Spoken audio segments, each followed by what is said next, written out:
भाई आज का जो काव्य का एपिसोड था भाई बैंगर था, बड़ा खतरनाक वाला। जिस तरीके से शुभ का सच शुभ की मम्मी को बताया जाता है, काव्या की मम्मी समझ के फिर शुभ की मम्मी शुभ को ये बात बता रही होती है, बट पीछे से काव्या की मम्मी आके धप्पा कर देती हैं।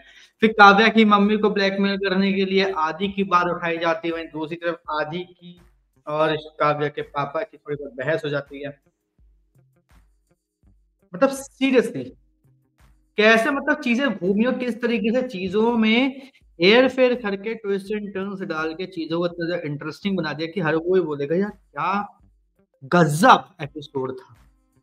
एंड ये बात भाई कहने में मैं बिल्कुल भी कतराऊंगा नहीं कि ये जो शो है इसका हर एक एपिसोड पहले एपिसोड से और भी ज्यादा इंटरेस्टिंग, इम्प्रेसिव इम्प्रेसिव और काफी ज्यादा एक्साइटिंग है। पता नहीं क्यों, किस लिए, क्या है, कैसा है, मुझे नहीं पता, बट ये हो रहा है। अब स्टोरी इस तरीके से लिखी जाती है इस वजह से, एक्टर्स बहुत अच्छे हैं इस वजह से, डायलॉग्स बहुत अच्छे हैं ये है वजह, या फिर सीन्स को जिस तरीके से शूट किया जाता है, जिस तरीके से लिखा जाता है वो है वजह। पता नहीं, बट सीरियसली हर एक एपिसोड पहले वाले एपिसोड से अमेजिंग होता चला जा रहा है। और अगर इस शो को ये लोग टीवी शो की जगह एक प्रॉपर वेब सीरीज के तौर पर निकालते हैं जिसके सीजन्स होते हैं और इसको थोड़ा सा और डिटेल में बताया जाता है और थोड़ा डिटेल में इसको बताया जाता है सब चीज़ों को लेकर, और थोड़ी सी बस थोड़ी सी स्टोरी और ज़्यादा लंबी करते ये लोग तो मज़ा आता। जैसे बसंत खेड़ी वाला जो सीन था उसको थोड़ा सा और डिटेल में डिस्क्राइब करने की कोशिश करते, काव्य और आदि के ऊपर और भी ज़्यादा, मतलब एक मैं कह सकूँ कि हार्मफुल अटैक होता, फंस जाते तो और भी ज़्यादा ये मतलब इंटरेस्टिंग होता इन वेब सीरीज फॉर्म। पर टीवी के फॉर्म में भी काफी ज्यादा इंप्रेसिव जा रहा है। और आज का एपिसोड तो भाई बैंग मजा आ गया। बाहर आदि और शुभ मिले, वहां से काव्य को अपने पास लिया, हमारे जो गार्ड उन्होंने देखा, अपनी वाइफ को बताया, वाइफ ने बात की, शुभ और काव्य जैसे अंदर आए, शादी की डेट के बारे में बात हुई, शादी की डेट के बारे में बात होने के बाद काव्य भड़की, जयदेव भैया ने मना कर दिया, उनको हार्ट अटैक आया, हॉस्पिटल पहुंचे, हॉस्पिटल पहुंचने के वक्त और उससे पहले भी घर में शुभ और शुभ की मम्मी ने इसका पूरा ठीकरा फोड़ दिया काव्या के ऊपर। अब काव्या भाई अपने अलग ही जोन में जा रही कि मैंने कुछ किया भी नहीं और जब भी मैं यहाँ पे चुड़ैल बन गई। ठीक है, फिर उसके बाद आगे कहानी चली, पता चलता है कि जो क्या कहते हैं शुभ की मम्मी है उसको मनाने की कोशिश की जा रही है।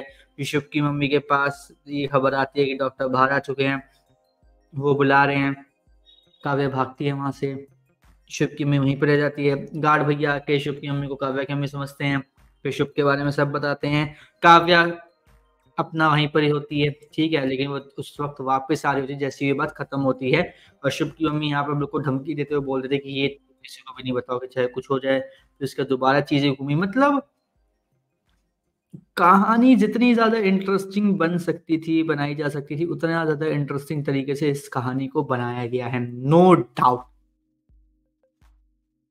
सीरियसली कोई डाउट नहीं कि इस कहानी को इतना ज्यादा इंटरेस्टिंग नहीं बनाया गया, बट ये है कि चीजें बहुत ज्यादा इंप्रेसिव और एक्साइटिंग है सच में। एंड आई होप इस कहानी को और भी ज्यादा इंटरेस्टिंग के साथ साथ एक्साइटिंग रूप में दिखाया जाए और इसको थोड़ा सा और भी ज्यादा थोड़ा सा मतलब हाईलाइट किया जाए, क्योंकि सोनी टीवी वालों का एक जो मेजर एड का जो है वो है होर्डिंग्स, मेट्रोज, या फिर मैं बोलूँ कि रिक्शास हो गए या फिर फ्लेक्स बोर्ड्स हो गए, वो जो कहीं ना कहीं अब आजकल के टाइम पे इतना ज्यादा नहीं है। आजकल लोग यूट्यूब पर ज्यादा लगे रहते हैं, फेसबुक पर ज्यादा लगे रहते हैं, इंस्टाग्राम पर ज्यादा लगे रहते हैं, ट्विटर पर ज्यादा, तो यहाँ पे ऐड करना ज्यादा इनको प्रॉफिटेबल होगा, जो कि लोग नहीं कर रहे। जियो टीवी पे मैं देखता हूँ, जियो टीवी पर क्या होता है भाई, जियो टीवी पर भी सोनी वाले अपने इस शो की ऐड नहीं देते काव्या की, बाकी सारे शोज की ऐड दे रहे होते हैं, कौन बनेगा करोड़पति की ऐड देते हैं, और भी दो तीन शोज है उसकी ऐड देते हैं, काव्या की ऐड नहीं देते। पता नहीं क्यों, जबकि काव्या जस्ट अभी शुरुआत ही हुआ, एक ही 1.5 महीना हुआ उसको चले हुए। इसको थोड़ा सा मतलब इन लोगों को और हाईलाइट करना चाहिए, लोग हाईलाइट करते ही नहीं है। और यही सेम चीज हुई थी धर्मपत्नी के साथ। धर्मपत्नी को स्टार्टिंग में बहुत ज़्यादा हाइप अप किया गया था। फिर धीरे-धीरे क्या हुआ कि ऐड भी उस शो की आनी ही बंद कर दी थी कलर्स टीवी पर, जिसकी वजह से ये जो शो है इसकी टीआरपी ऑटोमेटिकली डाउन होने लगी क्योंकि लोग जान ही नहीं पा रहे थे क्या चल रहा है धर्मपत्नी में। कोई शो भी है धर्मपत्नी नाम का।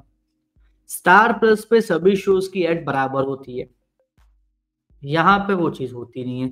सो आई थिंक सोनी टीवी को थोड़ा-सा अब फ़ोकस करना चाहिए एडवर्टाइज़मेंट पर और ज़्यादा एडवर्टाइज़मेंट पे फ़ोकस नहीं, थोड़ा-सा एडवर्टाइज़मेंट पे फ़ोकस करेंगे तो शो बहुत अच्छी टीआरपी गेन करेगी क्योंकि ये शो डिज़र्विंग है।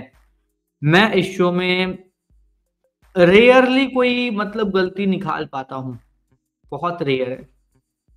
और आज के एपिसोड में ऐसी एक छोटी-सी गलती है जो आई थिंक मुझे निकालनी चाहिए या नहीं निकालनी चाहिए मुझे खुद नहीं पता बट मुझे लगी वो गलती वो ये शुभ के पापा को हार्ट अटैक आया, ठीक है।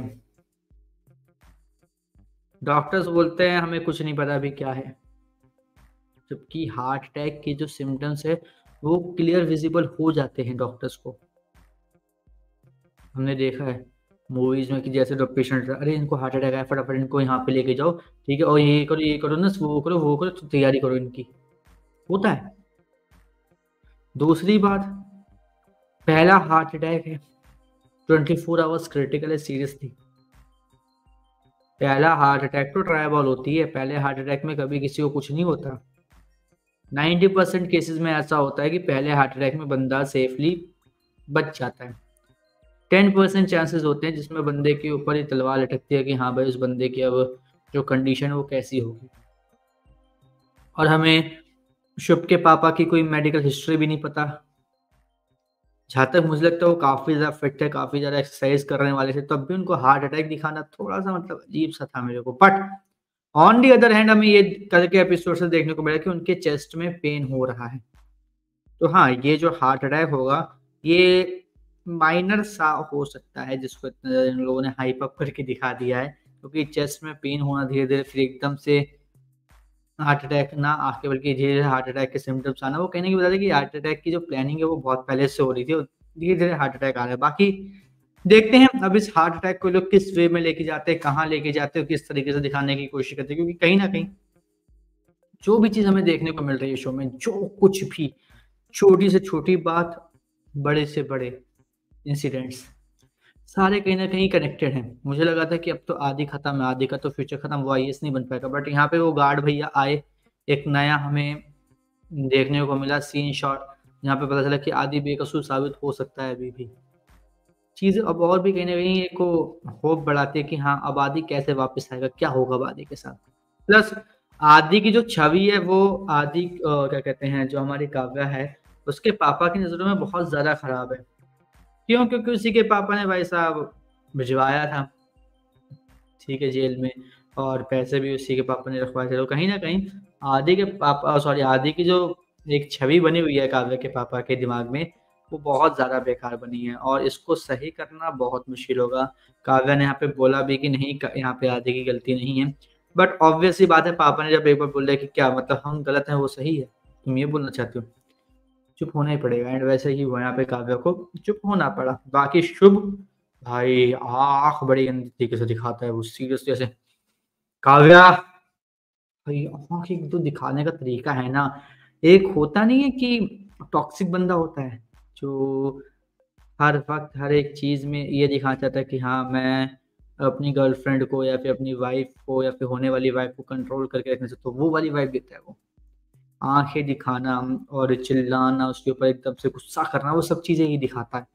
बाकी काव्या बहुत ज़्यादा अच्छी है, वो बंदी इतना सब कुछ होने के बाद भी शुभ के साथ है और आदि यहाँ पे बिल्कुल बहस बहस किए बिना यहाँ पे जो काव्या है उसका साथ देता है, उसको कोई प्रॉब्लम ना ये देख के, वो यहाँ पे काव्या के पापा से माफ़ी माँग के वहाँ से चला जाता है। जबकि यहाँ पे उसकी गलती कोई नहीं थी, शुभ की गलती थी।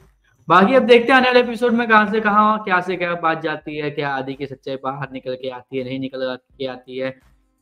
शुभ की सच्चाई बाहर निकल आती है, नहीं आती है, कहाँ से कहाँ जाती है, स्टोरी ये देखना काफ़ी ज़्यादा इंटरेस्टिंग होगा। प्लस हमारे जो जयदीप भैया हैं, उनकी तबीयत कैसी है, उनका हार्ट अटैक आने के बाद क्या सीन है, क्या शॉट है, क्या चल रहा है सब कुछ, वो भी देखना काफ़ी ज़्यादा इंटरेस्टिंग होगा। इसलिए भाई हमारे चैनल के साथ सब्सक्राइब कर लीजिए, बेल आइकन को दबा लीजिए ताकि आपसे मिस ना हो। काव्या के आने वाले किसी भी एपिसोड का कोई भी रिव्यू क्योंकि शो बहुत ही ज़्यादा इंटरेस्टिंग होने वाला